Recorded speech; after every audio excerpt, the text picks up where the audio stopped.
ഇന്നത്തെ good morning message എല്ലാവർക്കും സന്തോഷവും സമൃദ്ധിയും നിറഞ്ഞ ഒരു വിഷു ആശംസിക്കുന്നു. 3 കാർഡുകൾ ഞാൻ എടുത്തിട്ടുണ്ട്.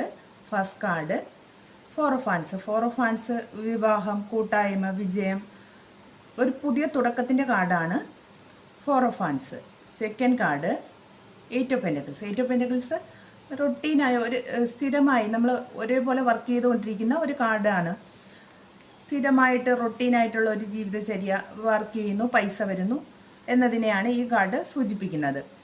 Third card nine of pentacles. ഇത് വിജയിച്ച് നിൽക്കുന്ന ഒരു വനിതയാണ് കാണിക്കുന്നത്. ഇവരുടെ പിറകിലുള്ള മുന്തിരിത്തോട്ടം, ഇവരുടെ കയ്യിലിരിക്കുന്ന സാൽക്കൺ എന്ന് പറയുന്ന ബേഡ് എല്ലാം വിജയിച്ച് നിൽക്കുന്ന, അവരുടെ മുഴുവൻ കഴിവുകളെയും പുറത്തെടുത്ത് വിജയിച്ച് നിൽക്കുന്ന ഒരു വനിതയാണ് ഈ കാർഡ് സൂചിപ്പിക്കുന്നത്. സക്സസ് എന്നതാണ് ഈ കാർഡ് നമ്മോട് പറയുന്നത്. ഈ 3 കാർഡുകളും കൂടി നോക്കുമ്പോൾ ഇന്ന് നിങ്ങൾക്ക് യൂണിവേഴ്സ് നൽകുന്ന മെസ്സേജ്, നിങ്ങൾ എന്തെങ്കിലും ഒരു പുതിയ കാര്യം തുടങ്ങുകയാണെങ്കിൽ അതിൽ ഹാർഡ് വർക്ക് ചെയ്യൂ, നിങ്ങൾക്ക് വിജയിക്കാൻ സാധിക്കും എന്നാണ് ഇന്നത്തെ മെസ്സേജ് യൂണിവേഴ്സ് നൽകുന്നത്. അപ്പോൾ എല്ലാവർക്കും വീണ്ടും നല്ലൊരു വിഷു ആശംസിക്കുന്നു.